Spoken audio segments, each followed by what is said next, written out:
Hi friends, welcome. I hope you had a lovely Christmas. This is my first video back after Christmas.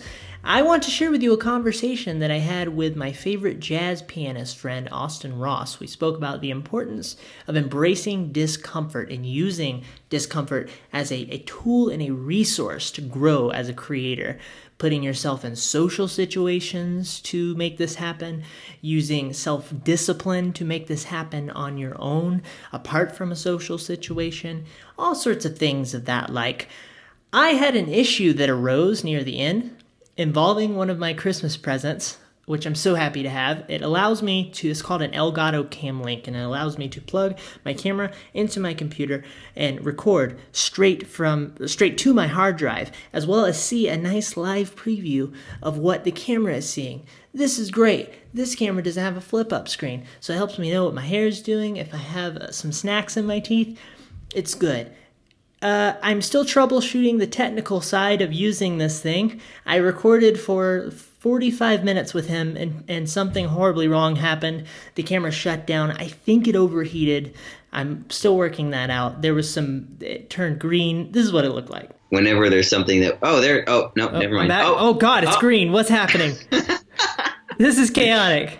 One of the reasons why this is such a fantastic solution for me with my conversational videos is because it allows me to use this camera as a webcam as opposed to a webcam as a webcam, and it looks better. So enjoy the conversation, enjoy the technical difficulties because they were full of hilarium, I think. So enjoy. Hi, Austin. How's it going? It's going great. How about you, James? Good. I'm doing well. I hear you got a job at Apple. You are a genius? No, not a genius. Oh, okay. So there's 3 tiers of technical positions that you can have at a retail store. Okay. So you can 3 tiers of technicians. The first technician is technical specialist. That's what I am, and we're certified to handle iPhones and iPads and Apple Watches at a software level. So we can provide software support. We can book people in for repairs, but we don't actually do any opening of the devices. Then there are technical experts who are allowed to actually service iPhones and iPads. So we can open up iPhones and we can do a little bit more. Actually, iPads, we don't open those up at all, but we can open up iPhones and stuff. And then there's Genius above both of those. And geniuses are the ones who are equipped to deal with Macs and open up Macs and service Macs in store. Oh, okay. So they're the highest level in a sense. Yeah, kind of.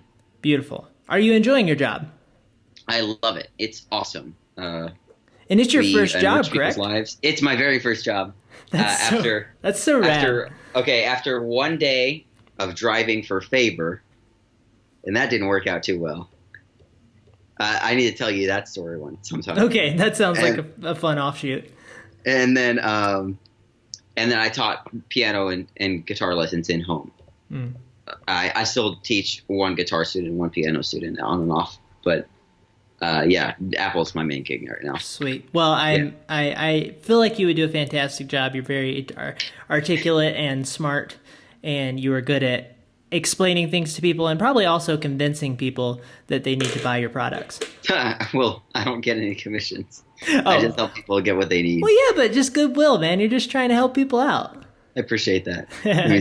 No, seriously, I think you're a fantastic fit, and I think that's probably why they picked you. So, I want to talk about embracing discomfort.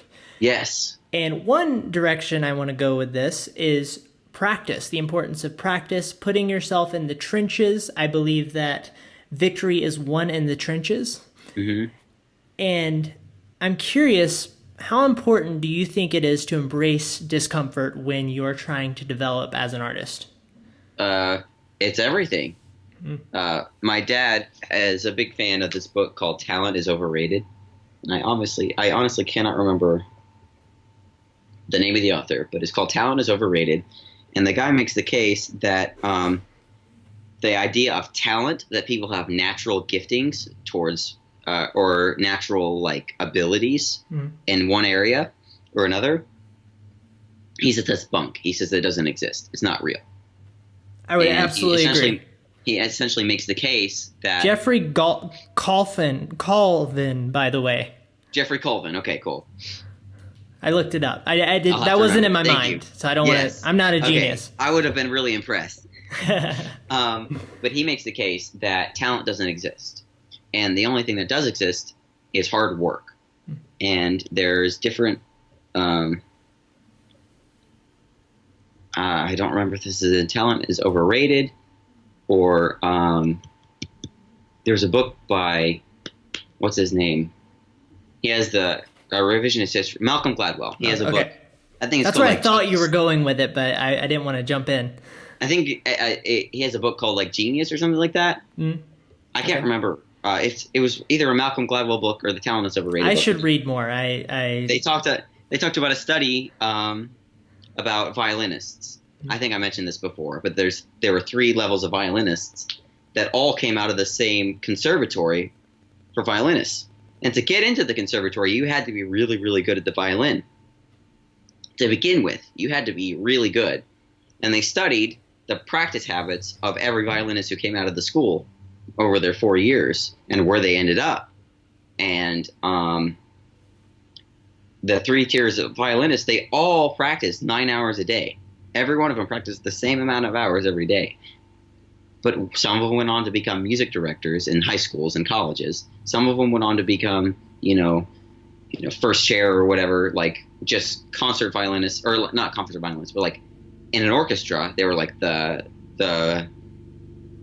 part of the ensemble. And then there were the concert violinists who were the featured artists, who were like the Hilary Hahns of the world, right? Who the spotlight is on them. And the only difference between the practice that they did was what they practiced over the course of that 9 hours. The people who became music directors in high schools, not to say that they're failures, but it's like a lower tier career than, say, becoming like the more renowned person. Well, there's certainly more money involved, probably. Yes, definitely. They practiced like 90% what they were already good at, what they were comfortable with, and 10% what was new stuff. The teachers. Right. Okay. The second group of people who were like kind of became orchestra ensemble members, people who would like play with symphony orchestras around the world, they practiced maybe 50-50 stuff they were comfortable with and stuff they didn't know. And the third group of people who were the virtuosos, the best, the creme de la creme, were they practiced 100% stuff that made them uncomfortable, stuff that they were bad at. They spent their life in a constant state of discomfort. And it's mind numbing. Like you just work and work and work until it's perfect. Yeah.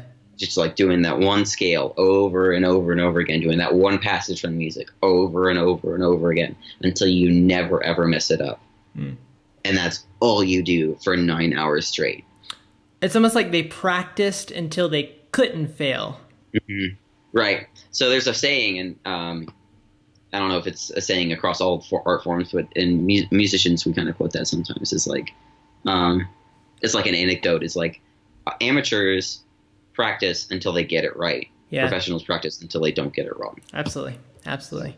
Yeah, and I think the mind-numbing practice is important for getting you to a place where you can't fail, to a place where you are able to be, well, I think that you develop the discipline through the practice of disciplining. Absolutely. And I think the more that you spend your time in that situation, I think that it starts to become addicting to do that. Yeah. I think that's an interesting thing. Like people who go to the gym or people who run regularly, there's like the runner's high. I think we don't talk about that part of it enough.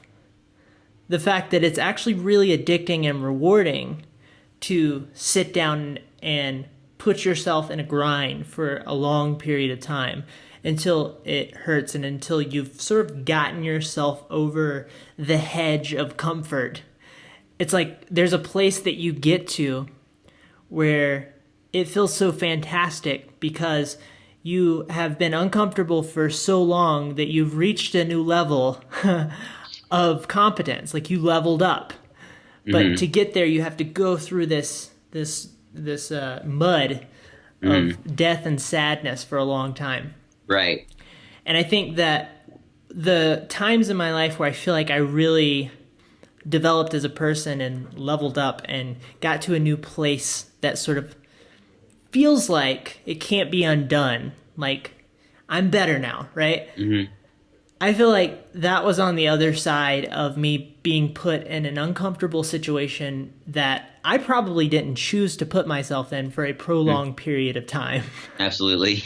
Like, this is why I feel like this is the plot line for so many movies where it's like you take family movies, right? You take the family, they all hate each other, you put them in an RV, by the end they love each other because they made a breakthrough. Mm-hmm. I think the same thing works for disciplining yourself as a creator.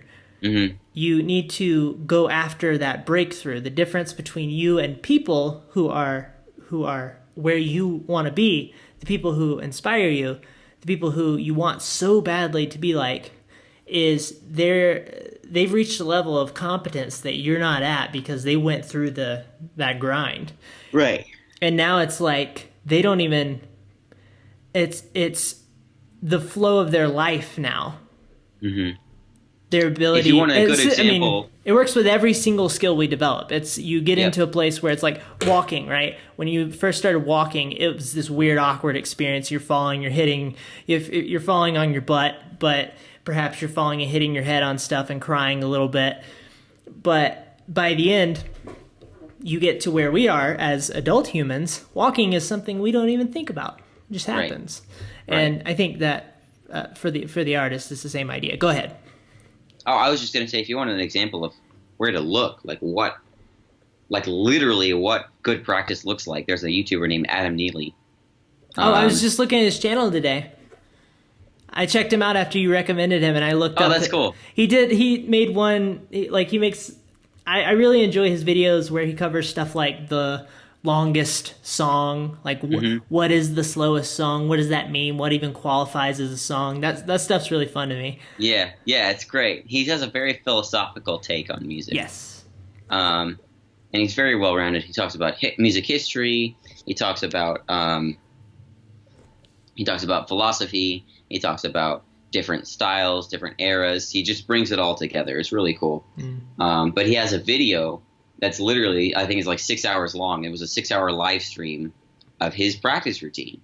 Yeah. And he actually just practices in front of the camera. And he doesn't really talk except for, he doesn't really talk when he practices, but he talked during the live stream a little bit just to explain, here's my practice routine. Here's this exercise that I'm doing now. This is to improve X, Y, Z. That I'm going to do this for so many repetitions or for the X amount of time. And then he moves on. And it's really, really fascinating. And I was just going to say, I feel kind of convicted talking about this because I was at a place where I was practicing pretty consistently, and I felt really good about myself. And then I kind of stopped. This semester and this year in general has been kind of wild. 2017 was definitely a big year for improvement in terms of growth. And then I grew a lot in a very short period of time just from being exposed to so many things that pushed me and stretched me and made me grow. And then spring 2018 was... What was the state that you felt like you were in while you were growing? I felt... Was it discomfort? Was it... It was zen. Feeling rewarded? Was it feeling challenged? It was challenging and rewarding at the same time. So, for instance, I thought I knew a little bit about jazz music going into my very first jazz camp. I thought, oh yeah, I play piano. I know how to play things by ear.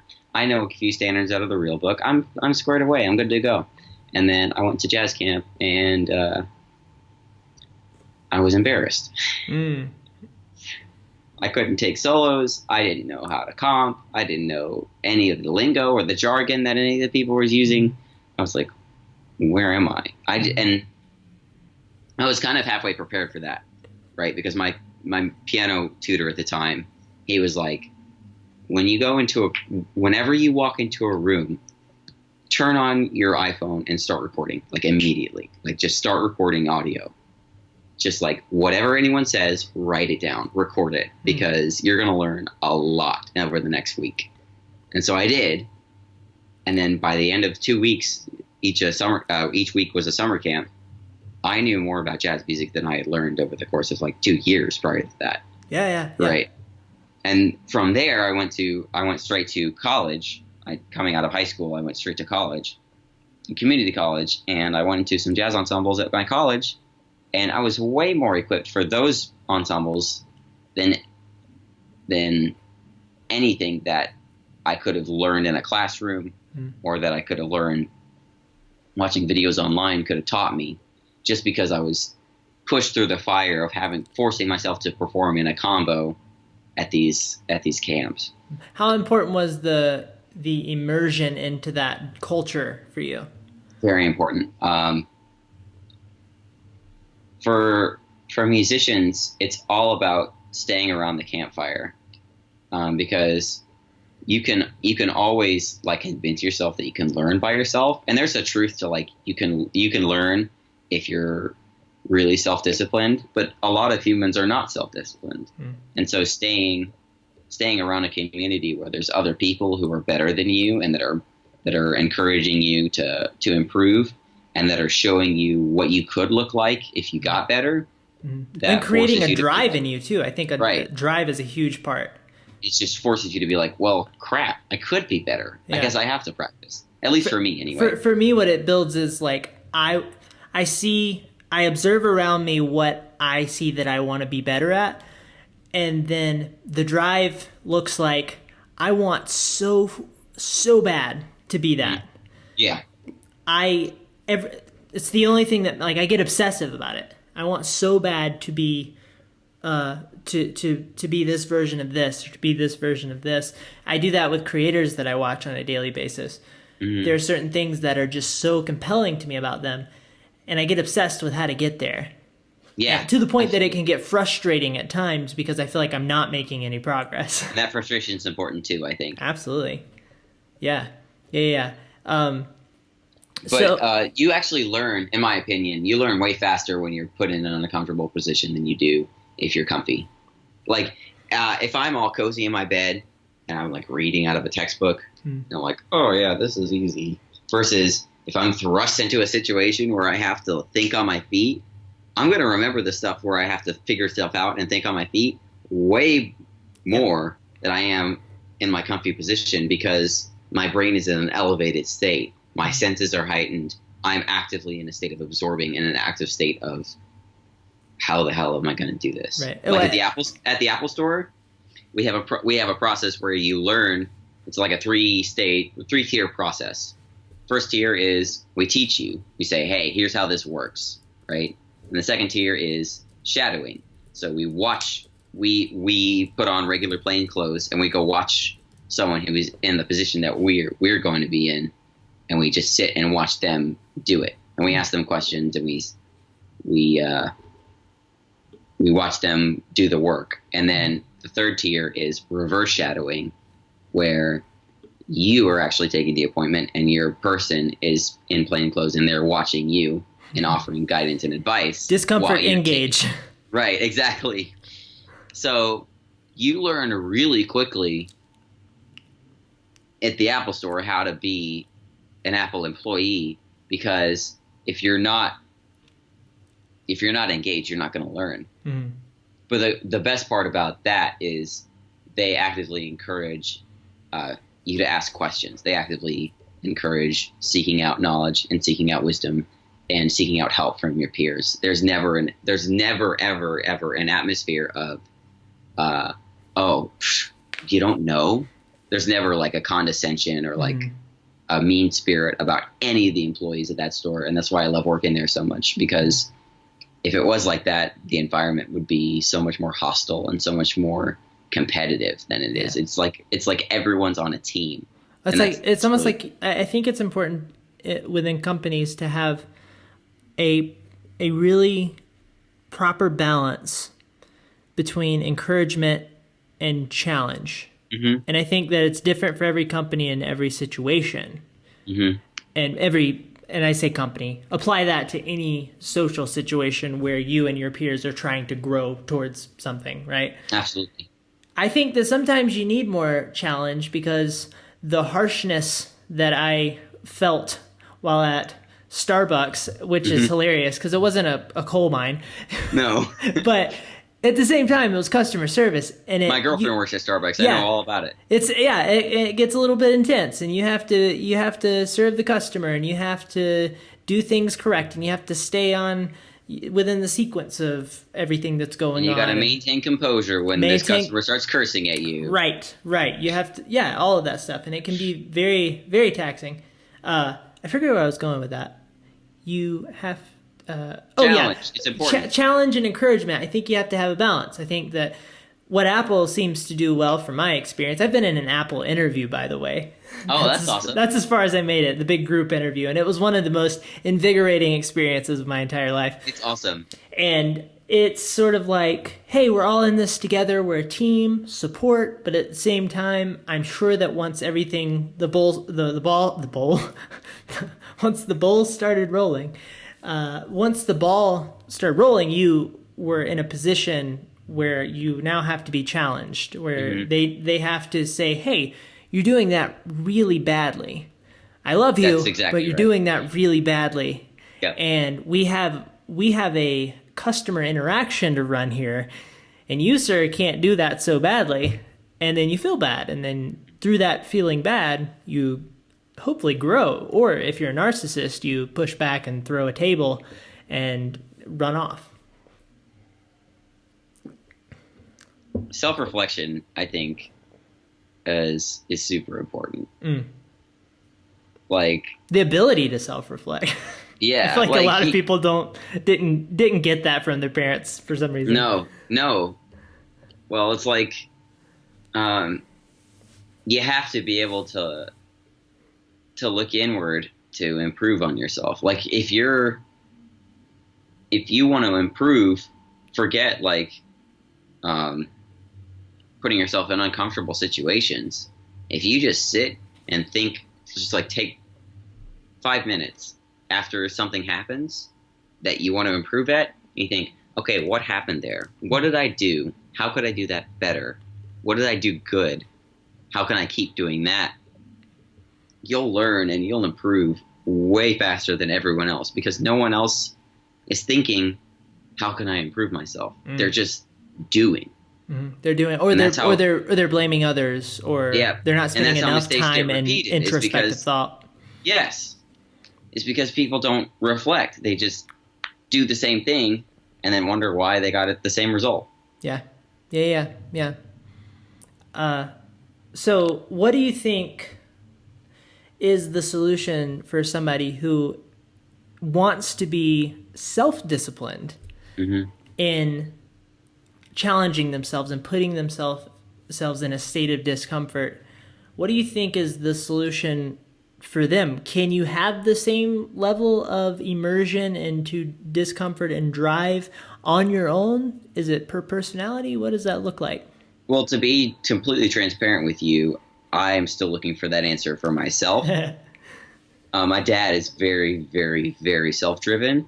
He will go, there can be no one around, and he can have no responsibility, and he will just get up and do, because that's the kind of person he is. Yeah. And I always think those kind of people will exist, but I think you can create that kind of drive in yourself artificially, by creating a place where you're regularly around other people who are pursuing the same goals that you are. And so that way, when you're at home and you're playing Super Smash Brothers for the Nintendo Switch, there's a little itch in the back of your brain that's going, your amygdala is speaking to you. Hello, you remember those guys who are way better than you? Don't you want to be like them? You know they're going to have way more money than you and be way more talented than you in 2 years, right? You should stop playing this video game at the moment. Right. Yeah. And then the other thing, I think, this is a lesson I learned. This is a reflection that I learned from this semester. Uh, Fall 2018 has been a nightmare. Yeah. Okay. Because, I mean, getting the job at the Apple Store was awesome, and I love working there, and it's amazing, and it's very fulfilling to work for Apple. But I was 18 credit hours for my school, and so that's maximum capacity, full-time student.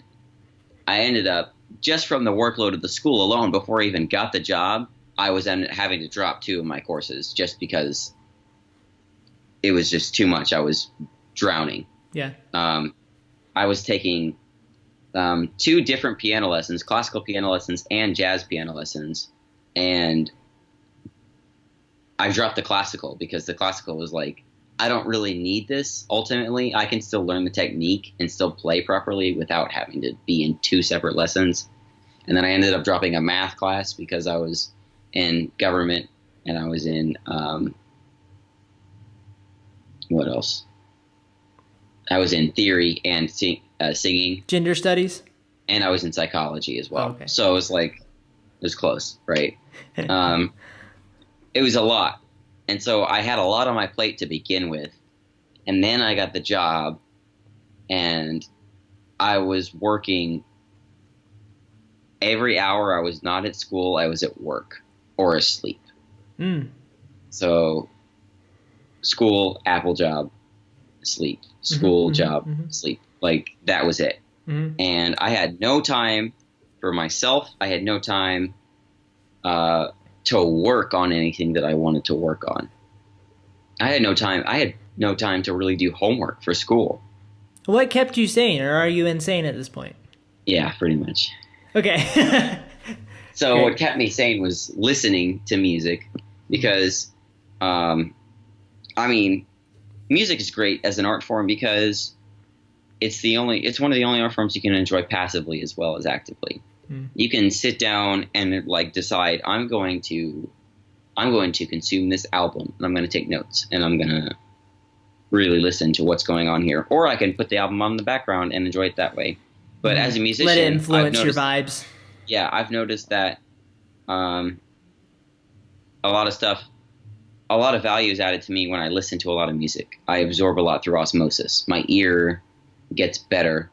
And so that was kind of like a mini practice because I was in a sight singing and ear training class where I had to be able to identify intervals and identify chords and identify melodies and stuff by ear and be able to transcribe it. So in my head, like when I'm driving to work, I'll have music going and I'm like, in my head, I'm thinking, okay, what interval is that? Where is that going? What kind of chord is that? And listening to music is obviously cathartic for me because I'm a musician. I just am in love with music. But then the other thing that kept me sane was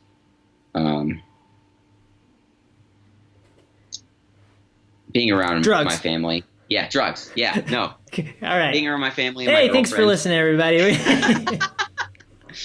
Yeah, it's that black tar heroin that really kept me. It really helps out, me man. go. Nothing like a little bit of battery acid and shrooms. Crocodile. A little bit. What is that? Crocodile. What is It's that? this it was like this made up, I don't know if it's real or made up, but it was like this drug that's like, you just take, this looks just a bunch of chemicals some guy found in his garage, like injects it into your flesh, but then your flesh starts rotting as soon as it comes into contact with the drug. And it's like, it was like in Florida or something, of course. Oh, yeah, of course. That sounds right. You didn't even have to And- say Florida. It just goes without statement. But it was like some like news article. It was like fear mongering from the news or whatever. Yeah. I honestly doubt that it was a real thing, but it was called Crocodile with 2 Ks. Okay. All right. So- I'll have to try some of that out. Yeah. But no, being around my girlfriend and my family. Yeah. You You learn how important that stuff is when you get in a situation like that. It's like people who love you and care about you, and are just every once in a while, my mom will say things like I'm so proud of you. You're working so hard, or like I see how hard you're working, or like I really love you a lot. And that's just like that's. I mean, I'm not the kind of person to like need other people to be around me. I can definitely just function on my own. But having people around me and having a support network around me is like really nice. Yeah, yeah. My dad told me he was proud of me the other day, and I was like, okay, Dad, I'm gonna keep doing it. Those small interactions I think are incredibly important, and they're more important when the person is in a position in life that's a new position for them that's makes them horribly unstable. It's like it's tough to cope sometimes, and I've been in those positions, and it's like you realize the core things that you need in your life to keep yourself in a solid spot, and I think sometimes you don't find those core things strongly unless you do put yourself in one of those situations. So I think that's so this situation puts you in a place of constant discomfort. Are you still in it? Are you coming out of it? How far Still are in you still in the death We're hold like of a couple days the removed. crocodile? Though we were like a week away from the semester ended in like December 21st, 22nd, something like that Okay. for me. And then I worked. I don't even know what year it is. Yeah, exactly. I still had work. I worked Christmas Eve, then I worked today, and I'm going to work tomorrow because I'm picking up someone's shift. Good on you. So work is still very much an ever-present force in my life. And next semester, I'm going to talk to Apple about reducing my hours because at this point, I don't need a job to support myself just yet. I'm still kind of in that transition phase. Like I'm making my payments on my own car, but I'm not paying for the house. I'm not, that kind of thing. Yeah. Just yet. That's so, but it's so good that you're doing that. That you're focusing on finding a solid job before you ever get into the stress of Right. the fullness of adulthood. So I think that's fantastic. Yes, but I'm definitely going to talk to Apple about reducing my hours, and I'm going to register for way fewer classes. I'm going to have like 9 or 10 hours tops this semester. And the lesson I took from this semester was you need time for yourself. Yeah. And I'm going to take some time. I'm going to take time to relax because Sundays were my relaxation days. We would go to church with my family, and then I would take the day and just rest. And I didn't have that. And that was like my brain kept going, okay, weekend's coming. Weekend we can get a day where we sleep. And then weekend I would work 2 8-hour shifts. And it's like when you delete the weekend, I've learned that when you delete the weekend or a day of rest, because me and my wife are very intentional about taking a day of rest. When you get rid of that, it just keeps going in a circle. Your whole life is in a freaking circle, and everything slowly becomes a nightmare. So there's no time to decompress. There's no time to process anything. You don't know what is going on. Yes. So I say for the week, work hard and put yourself in some discomfort, but take a day to like you said, great word, decompress, and also take a day to hold yourself back from working, because I learned that particularly if you like the work you do, yes, by the end of the day you really want to work again. And by holding yourself back, it's like you're a horse and the gate's about to open and you're ready to go, You ever play Sonic the Hedgehog? I didn't. No, I'm sorry. I know that was. Oh man, I was supposed to, right? It's a classic game. You have to play at some point. There's this game called Sonic Mania that's really cute. You roll into it like a ball and shoot across a map, right? Right. It's like Super Mario Brothers. It's like a platformer, but the concept is you can go really fast. Yeah. But if you're bad at it like me, you don't actually go fast. You just end up hitting an obstacle and then stopping, and you just build up a little momentum and then you stop again. Sonic Mania is a great game because it's like they took the retro aesthetic of the original Sonic games, but then brought it to the new age, so you can play it on PS4, Nintendo Switch, or PC, or whatever you have. Anyway, Sonic the Hedgehog, you could hold down the down button so he's crouching, and then just press this one button, he goes, and he goes in the ball. He revs up. and he revs up, and then you go release, and he goes. That's it. That's the end of the day of rest for me. Yeah, I wake up the next day and I'm ready to go into. Now that's tough if you have a job that is something that you absolutely don't want to be at ever. You have to be there, but it still helps tremendously. But well, to the idea of, did you get your lesson across? Well, I want to make sure you were able to say. Oh yeah, for sure. Okay, so to the idea of self-discipline, I'm trying to figure it out, but I'm dedicated to being self-disciplined because I think I'm built that way. I want to be more. I want to be able to rely on myself and not need others dramatically to be able to create and work. Mm-hmm. And I think for me, it's orienting the parts of my life that are not so creative, the parts that are mundane, getting really type A about those things. Yeah. Will put you in a position where, for one, you are able to create and still keep up with the other stuff in your life. But two, that will translate into the creative stuff. You will start to be more disciplined in the creative stuff by virtue of making sure you do the dishes, right? Mm-hmm. And these are all habits. And the more you take on those habits, you get into this forward motion of self-discipline and embracing a lifestyle of being uncomfortable. Right. I think that my adult life since I married my wife has been heavily focused on embracing discomfort and using the power of being in a place of discipline and overcoming frustrating circumstances consistently, to the point that I really enjoy that grind.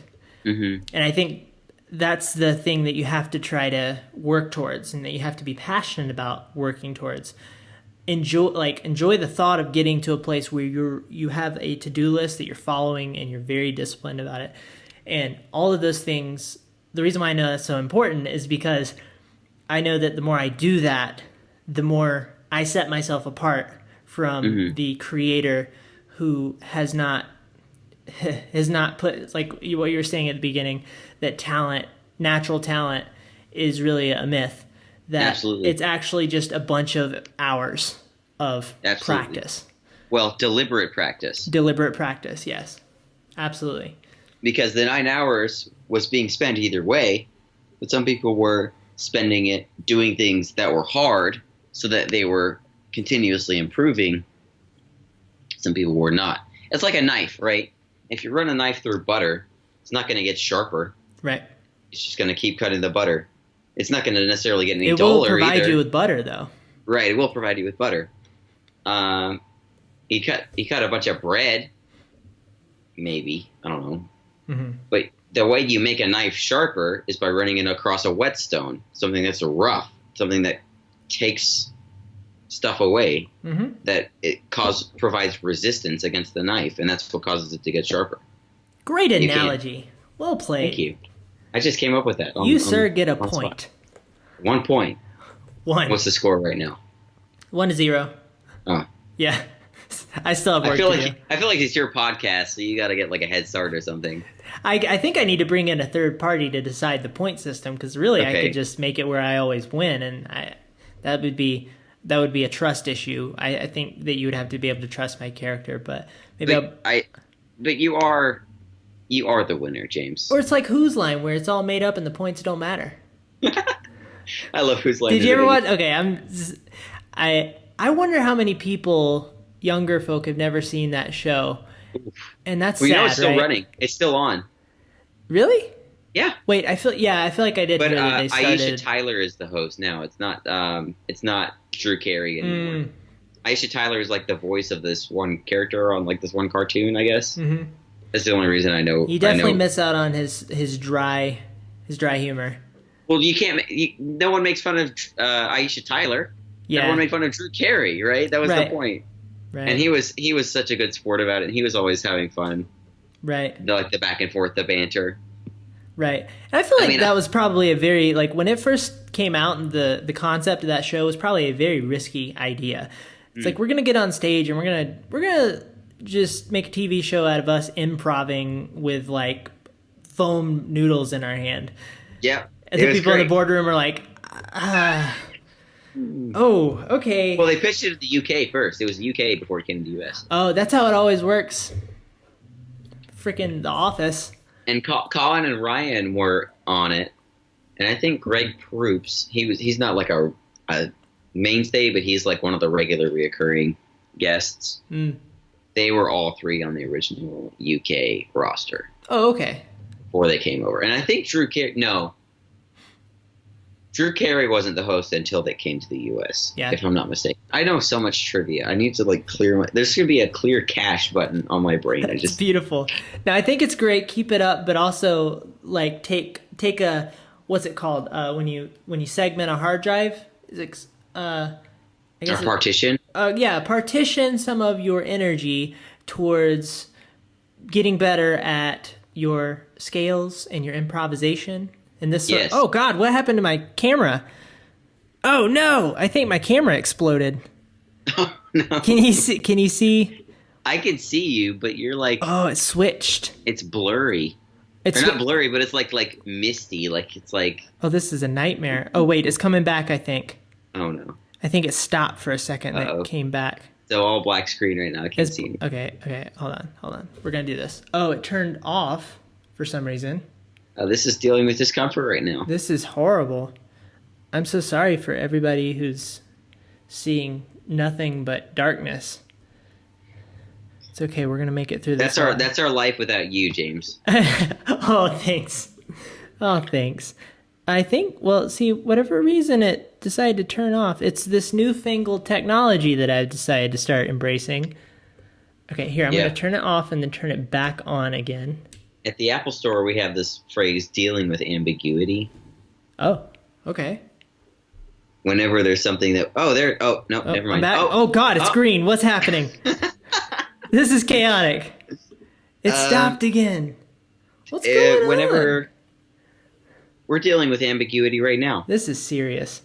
But whenever there's a situation where we don't know what's going on, or we, for whatever reason, like, don't have, like, a protocol for it, we say we're dealing with ambiguity. Hey, you're back. I think I'm back.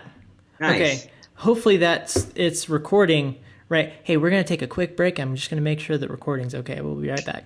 That got out of hand. Dude, I turned green. What was going on there?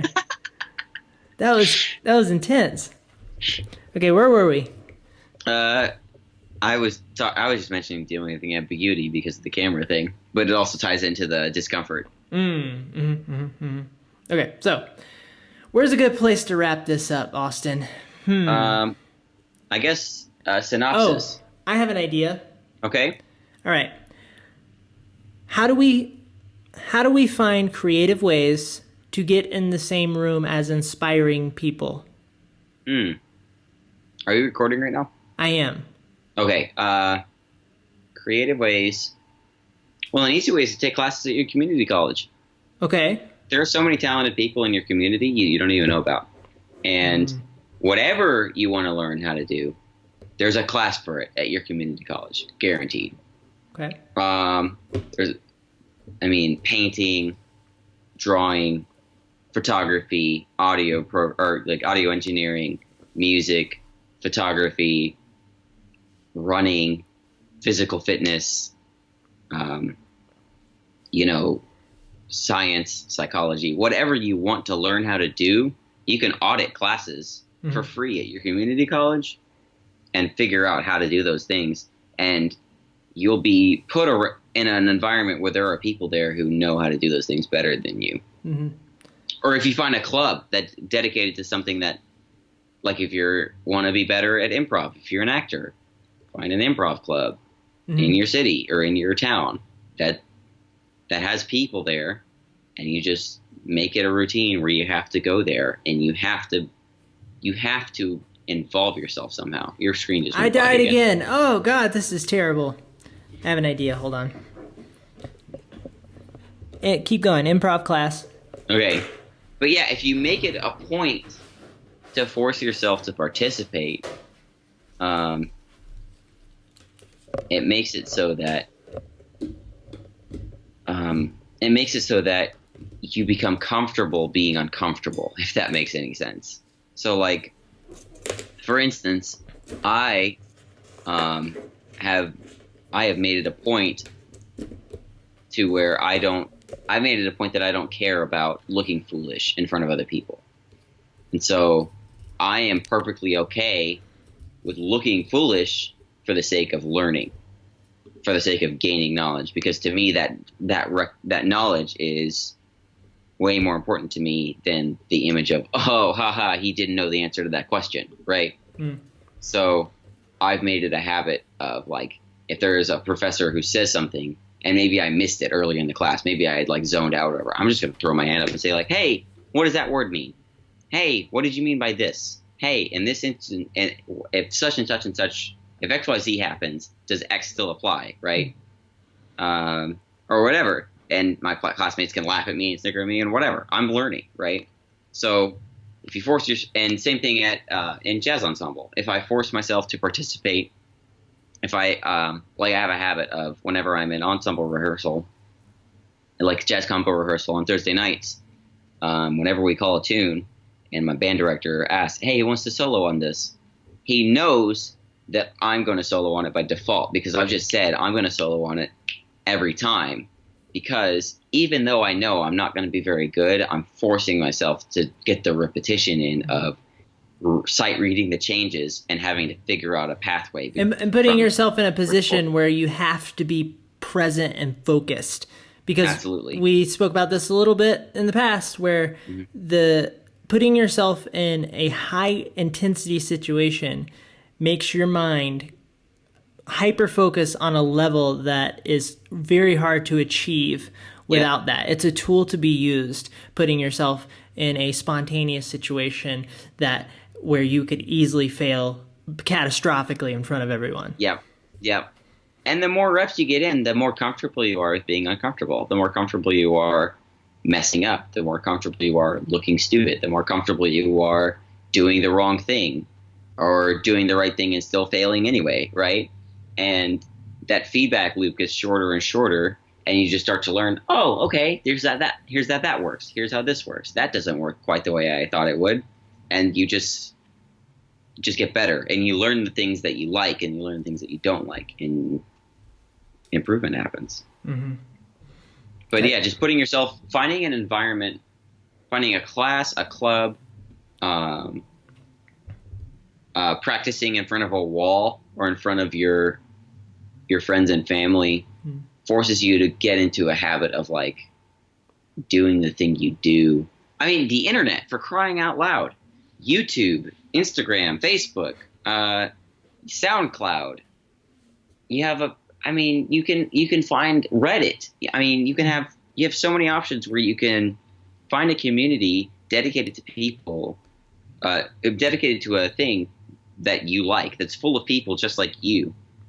And they're all just as talented as you are, if not better. And you can put yourself out there.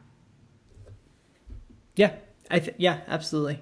I think that the way that I started this question was, how do you find creative ways? And I think the key word is creative. I think that what will hold you back is thinking that there's supposed to be a map, a blueprint. Right. Our school system likes to teach us that there's a map to things, but the way to succeed in life is to go around the map. Yeah. And think outside the box. Yes. Think creatively about how you can utilize Instagram direct messages, or like a club that you can find downtown or whatever. Many different ways that you can get yourself around a group of people who are exactly where you hope to be, or maybe they're doing something different, but they're a stepping stone to something else that you could be doing in the future. I can't think of a perfect idea, because it takes creative thought. So next time you get in the shower, get diligent about how you can put yourself in situations where people around you will make you very uncomfortable and make you feel like you need to be better. And I also think that, of course, developing self-discipline. I think developing self-discipline along with social discipline are the two ways, not the two ways, two major ways to grow yourself through embracing discomfort. Absolutely. And I think Can I add one more thing? Yeah, go ahead. Sorry, I just wanted to add, get an instructor or a tutor. Mm-hmm. So important, because you can take a class and you can kind of like, maybe you can coast along. Maybe your teacher doesn't care. Maybe it's a big class. But if you have a person where their job is to work on you and you alone, And see your flaws. the pressure builds when it comes time to deliver. Yeah. Right. Yeah. If you're, I mean, for piano, if I have a piano teacher and he's like, okay, let's see your 2-5-1s in all keys, that means I have to play the same chord progression in every key, and I have to do it with no mistakes. Yeah. And he's watching, and he knows what mistakes look like. Even if it sounds right, The he knows, relational okay, pressure of that's wanting up to there. make him proud. Right. is and important. the fact that there's no one else I can hide behind if I mess up. So class in tandem, or club in tandem with a private instructor, definitely pushes you to the next level. Yeah. Very good. I think this is a great place to wrap up now that my camera has burst into flames. I think it overheated. That's what my technical brain is telling me right now. What I said at the beginning, I think, is a good place to end, which is victory is won in the trenches. Yes. And to Keep your head down. keep your head down, and to embrace discomfort of all kind, and know that that is a resource. That discomfort is a tool for you to succeed. But give yourself time to reflect on that discomfort. Don't just like stay in discomfort and never think about it. Yes.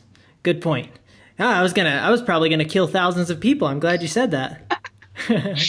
Just thinking that day of rest is like so important. This semester, I was just like, Christmas break is our Sunday. Christmas break is gonna save us. So, Yeah. You work towards that. Okay. Hey, thanks, Austin. This was a great conversation once again. thanks for having me, James. I always appreciate it. I always enjoy our conversations, and I think that I pick you because you have very wonderful thoughts to share always. I mean that. I love you. I try. Wait, was that the right response? Anyway, I love you too. Okay, bye everyone. That is it. Thank you so much for watching. I hope you found it helpful. I always enjoy going on creative riffs with Austin.